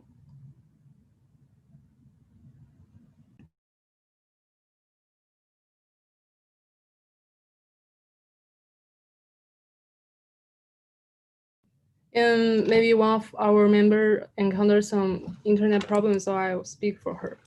And to have a basic understanding of the overall situation, we conduct the first questionnaire. And we have surprisingly found that the victims being bullied verbally by others are usually the perpetrators at the same time. Thus, the severity of verbal abuses can grow greater and greater as a vicious circle. This made us to be more determined to find out the actual causes. To improve this situation, we assume that this vicious circle can be ended until one of the members realizes that they're in the situation of school abuse. We try to set the lack of awareness, the ability to realize that oneself is being bullied by words or bullying others by words as one of the main causes of school verbal violence. Thus, we conduct another survey, and we received 292 answers from people in different age groups. We found out that almost 63.5% of the currently enrolled students will stand out if they realize that someone is bullying them by words. Thus, if people can realize the problem, most of them will start to make a change. So we concluded that the behavior of verbal violence associates negatively with the awareness of the public, meaning that the higher the awareness, the less the verbal violence. Another surprising finding is that people's awareness of verbal abuses has gradually increased. The group of young has greater awareness than the elders. The awareness of verbal violence increased from 61.4% for the post-1965 generation to 72.6% for post-2000 generation. And this brings us to find out the causes for the rising awareness, because these causes boosting up the awareness may be some effective ways for us to solve the problem. Fortunately, we found that in our survey, most of people respond that they start to focus on the violence because of some films, novels, or TV programs. To have more specific research, we did 3 case studies: the movie Better Day, novel Crime at Sad River, and the TV program Who's the Murderer? From analyzing the comments from the audience in these 3 cases, we found out that a large number of audience, especially the group of the young, is expressed that they are willing to stand out and fight against potential abusing behavior. And it can be inferred that proving the social medias may be one of the reasons of the rising awareness. Thus, if there's more companies start to film these topics, the public awareness will rise and thus decreasing the severity of language violence. And for us, a group of high school students, we can still do lots of things to make progress by elevating this awareness. In order to avoid the situation that people responded to our acts are only the people who have already heard about the term or interested in the term, we carry out a series of actions. So we firstly made a poster for everyone to know our existence, a group trying to improve language violence in schools. And we also designed a brochure as a paper media. And we have already given out this brochure in school, which is a place that language bullying may occur, but also a place for students to gain knowledge and shape their behavior. We wish that more people, including both who know about the term and who don't know, can all have higher awareness by reading it. Then we created our own official WeChat account, publishing articles about the overall situation and necessary introductions of verbal violence on campus. And we hope that the more detailed introductions can bring better understanding of the term. We receive about 800 to 1,000 readings for most of our videos, for most of our articles. And moreover, we filmed a short video. And our video shows different kinds of war weapons that different people suffer in their daily life. There may be somebody who have a sad appearance, or somebody who has great grades in their school behavior. And we made a contrast that the victims are pretending to be strong. However, they may actually feel bad. And after that, we carry out the message that the injured should stop their bullying behavior and the victims should try to not to keep silent. And in order to cover more audience, we post it on different platforms such as Bilibili and our WeChat account. And now please focus on the video.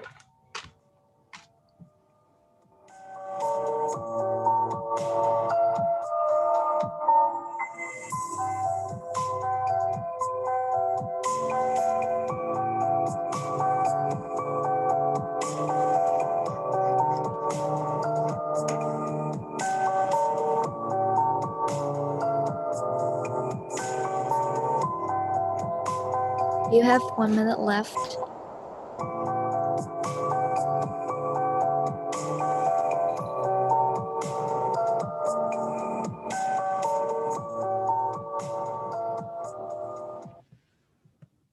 And our video has been successfully watched by over nearly 10,000 people on Bilibili. And we have also surprisingly received some comments from people who have experienced this verbal abuse. And though we have made some progress, we also made some further plans given that we have more time and resources. We decided to set up a secret sharing program on our official WeChat account, community to help the victims to share their experience or release their pressure. Besides, we believe that real cases are more important for us to analyze the issue. And after collecting the questions in the tree hole, we will interview an expert to get more professional suggestions. And besides, for increasing the publicity of our project and also for covering more audience in different regions, we will contact and cooperate with some Bilibili internet celebrity. And at last, I want to say that solving the problem of verbal abuses are really important, that these word weapons may be strong enough to leave irreversible hurts in students' hearts. After solving this problem, or at least lowering its severity, students can enjoy a happier school life and after school life. And that's all. Thank you for listening. Thank you, Team B29.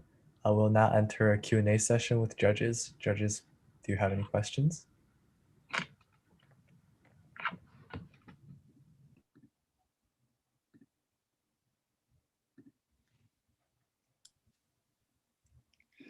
Thank you so much for that presentation and for working on this topic. I think I have two questions. One is, how would you figure out if your plan would work, and whether it was achieving the goals you set out for it, or if the brochures were reaching students who were not doing the bullying, and the ones who were unaffected by it and ignored them? And how do you reach the ones that you most need to reach? So for our projects, we may set another questionnaire after the audience is getting all of our materials. And for the students who are receiving our brochure, after taking a photo with them, we also ask them, what's your opinion on our brochure? And they think that our brochure is good enough that they can know about the basic information of the term verbal violence. However, they suggest us to have more additional information of the real cases. Thus, we are trying to carry out a tree hole in our WeChat account that there will be more students to share their real experience. And the future interview of the expert may help to solve this problem in a more effective way. Yeah.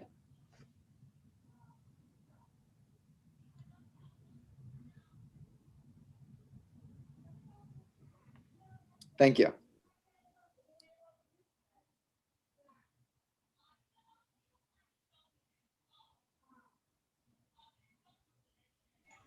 I think the use of a video format is actually really refreshing and very compelling, very well produced. How much do you feel brochures versus other means may most effectively reach your target audience? Because the video and perhaps memes seems like they've been receiving enormous traction. You've had over 10,000 views. Is there a different channel of communication that you think is more effective at reaching your target audience? Yes, I think both of these media has its strengths and also its weakness. So for example, the brochure, it can be given out for the students in our school, but it's hard for us to give the brochure to everyone in our city or other cities. And so now the video should work for that more people to know about the term. But however, for the video, it also has its own weakness. So for example, if you want to watch the video, you need to search the keywords. For example, you need to search for verbal violence. And if you are doing that, it means that you are already interested in the topic. So actually, both of these ways have its weakness. So we think that it's better to carry out them together, that this may help us to achieve our goal better. Yeah. Also, in our future plan, we will contact and cooperate with the internet celebrities, and like the audience of like the fans of internet celebrities will also to be the audience of our project, so we can cover more in our future plan. Great, and so thank you guys for presenting this. So it seems very much like your audience for the videos and the brochures are students and either young people who are either experiencing verbal violence or are participating in verbal violence. And I was just wondering, how do you see your solutions working alongside like schools or things like that? I know you're like giving brochures out in school, but like, do you think there's ways to connect with teachers or administrators? Yes. So because our main goal is to let the students know about the term, but we also do some works for the teachers to know about it, because actually the teachers' words are sometimes that may cause harm for the students. And in our school, we have told the teacher that we are doing the projects, and the teacher also know our WeChat account. And for the brochure, we are sending it in schools, and some of the brochure are just leaving our classroom that the teachers can also read it. And for the videos, everyone can actually watch it. So we are trying to cover more audience, but our target audience is still the students. Yes. Okay, time is up, and thank you all. Thank you, B29. So judges, please fill out the form. We have one more team and we're running a little behind schedule, but hopefully we can be on time for starting.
All right, B15, are you ready to present?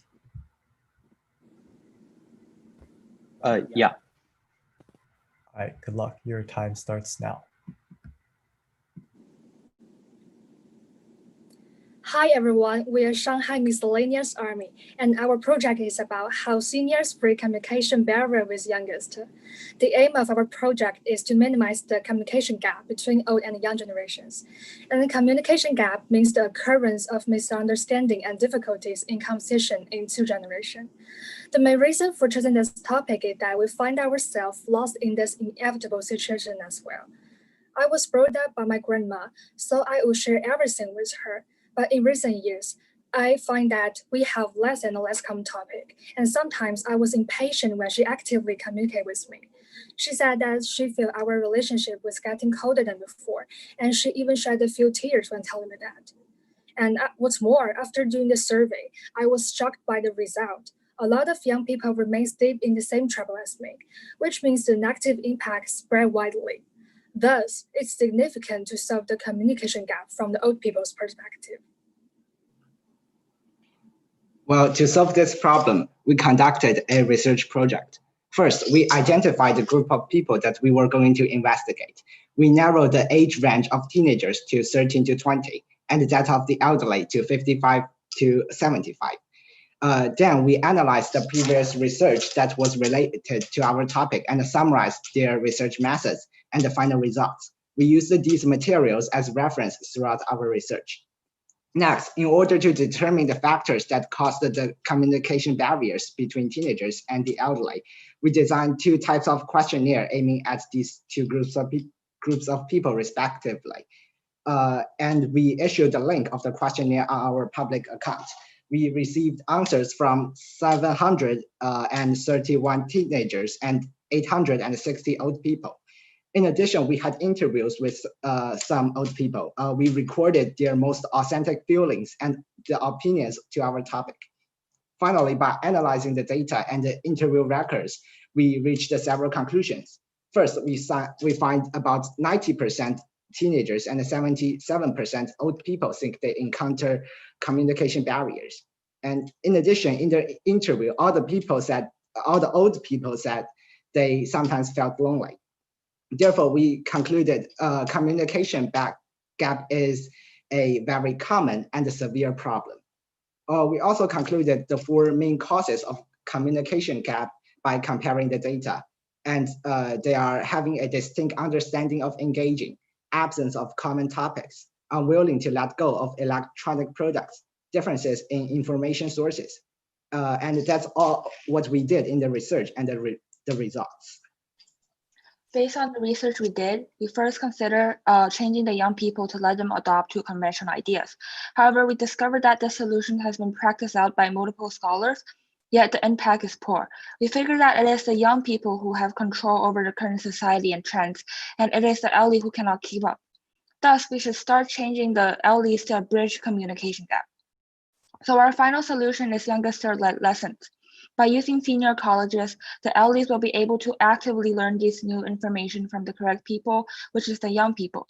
Then we'll use public accounts to increase publicity of our program and upload our PowerPoint for elderlies who cannot get access to offline classes. We'll also plan to develop an app that provides guidance to the elderlies about how to use electronic devices and apply this app into our lessons. With our student-led lessons, we envision a healthy relationship between the old and the young. They can treat each other like a friend, enjoy talking with one another. The world we hope to create is where communication between the two generations is enjoyable. One example might be me and my grandma. After listening to many of our lessons, she realized the different tastes in fashion and made me choose the clothes I wanted to buy. She also apologized for nagging about the same thing and often jokes about people like her is outdated. And this is a perfect example of the removal of communication gaps. For the practice process, we have designed and piloted the elderly public welfare class, where young people will teach the elderly through public welfare activities to pass on continuously improving knowledge, ideas, and life skills. Cooperating with the current neighborhood committee and elderly school, we have found an elderly school in both urban and rural areas a pilot project, and produced coursework such as internet celebrity culture for young people and how old people cultivate hobbies. The class solved the first, second, and fourth primary courses. We also have established a WeChat public account, Old and Young, to promote activities and concepts. We visited many elderly people and planned an online photo exhibition of listening to the old people talking about the ordinary life. In last but not the least section, we investigated the current situation of elderly people using mobile phones and designed the concept app to help elderly to use their smartphones, which solved the third primary course. To increase the publicity of our program, We participated in the street carrying activities for the elderly and produced a poster with the theme of grandparents, young people want to say to you. Also using our public account, people from different regions could also read our program. However, since our program required face-to-face interaction, the outbreak of COVID-19 really impacted us. For example, due to the close down of senior citizen school, most of the pilot lessons of our elderly public welfare class has to be held online. So to talk a little bit about the significance of our project and our future plan. While narrowing the communication barrier, our project not only helps people around us, but would also help the cities and even the whole country. With further work, our work would lead to more fulfilling life for the elderly and fewer hardship of communication for the young people and more harmonious family lives for everyone. Currently, due to the COVID-19, the impact has not reached our expectation. However, our plan has been recognized by the local senior citizen centers, and with further implementation, we have the confidence to benefit numerous people from various age groups. With more resources and time, we would expand our class to other cities in China, standardizing the courseware, teaching method, and course arrangement. For our promotion mode, we adopted the method of pilot first and promotion next. Our class has been piloted in Shanghai and Suzhou, and would then spread to other cities. Our counselor system is now shown on the PPT, and the instructors will be selected from high school in every city, and their position would be classified according to the teaching experience. To maintain the quality, we would require experienced instructors to teach the newcomers about our standard course, and we would adopt a supervising system. We have also established a WeChat group platform in which we can communicate with each other and constantly improve our courseware. The problem we have addressed is the dominant one in more affluent areas. There are still countless difficulties remaining for us to conquer. Team, you have 1 minute left. For example, problems resulting from different speed of development in China, like the empty nesters, and we would strive to address these problems, and for the prosperity of every senior citizen in China, we will continue to move forward, dedicate ourselves to the course of public welfare. Thank you. Thank you, Team B15. So now we'll enter a time of Q&A. Judges, you may also begin filling out the form. Apologies for running late. My question for the team is, how much of the problem is that older people don't understand younger people? Or is the problem that younger people don't want older people to understand them? And if younger people don't want older people to understand them, will they find new ways to shift what they do and say to avoid what you're trying to accomplish? And how does that make you think about your solution? Yeah, so we just sent out like a questionnaire with a question asking, do you really want to communicate with the elderlies? And actually a majority of the young people replied to our questionnaire, said that they want to do so, but they cannot due to the communication gap in between. So there's this need of communication between the two generations, but there's just a gap between them.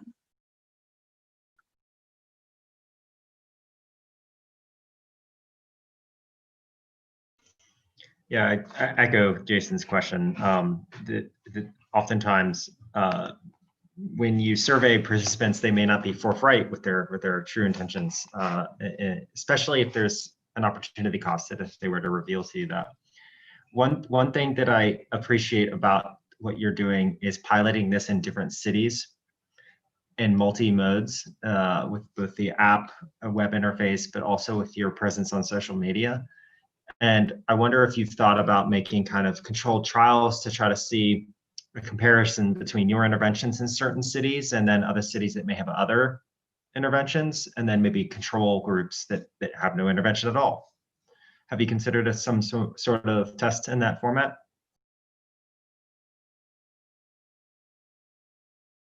So I think the control group is kind of like our family ourselves, where there's no interventions between, and there exists a general communication gap between, for example, usually between us and our grandparents, because when we met together during family time, we often cannot communicate based on, for example, on social media, they don't understand these informations.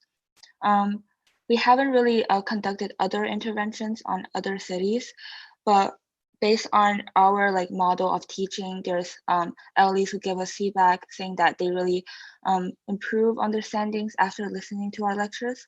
So I believe that there's certain improvement made after listening to our lectures, and the intervention thus kind of is effective.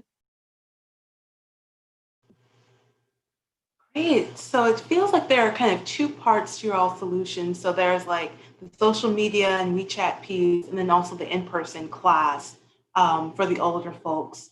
Do you feel that the older folks, like, will the class help them with some of the technological barriers? Like, do you feel the old folks will be able to keep up with the technology to be able to interact with the younger folks? For time limits, we only have 1 minute to answer the question. Okay, thank you. First, our major plan is the charitable class. The young people teach the old people, and all other like the WeChat account and the all social media things are to increase our to increase our population. And for the plan, we have the feedback that the elderly is saying that they are learning something from our class, and like we have the feedback from the senior center that saying that our course is good. And for the elderly, actually they don't need to be like as good as us while playing the electronic devices, but they might need to understand us why we are talking about something or what we are talking about. And yes, that would like alleviate the problem. I also wanted to add, like, the technological devices that might be hard. We actually have these like concept apps that has these simplified versions of apps where it allows us to have a clear version for these LEs to use them.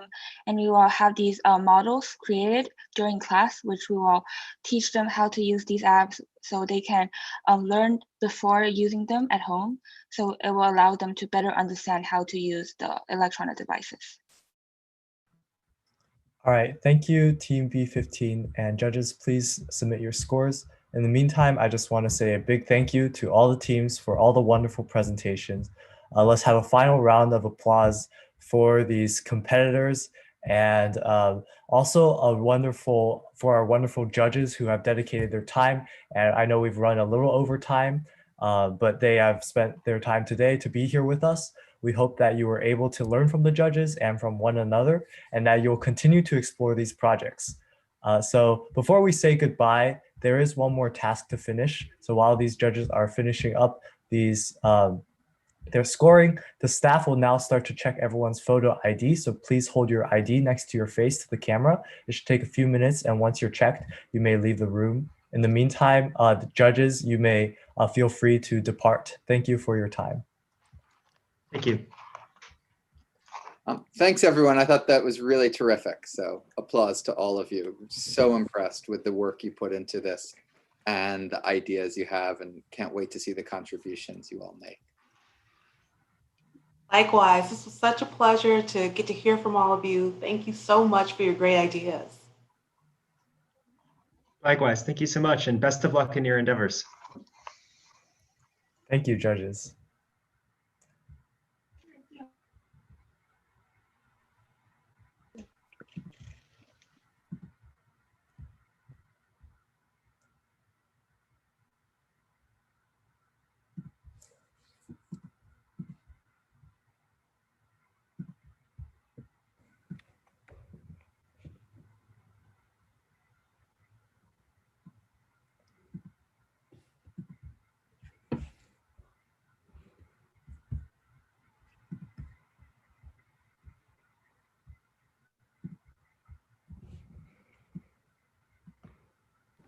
Okay, all students need to stay in the room for ID verification.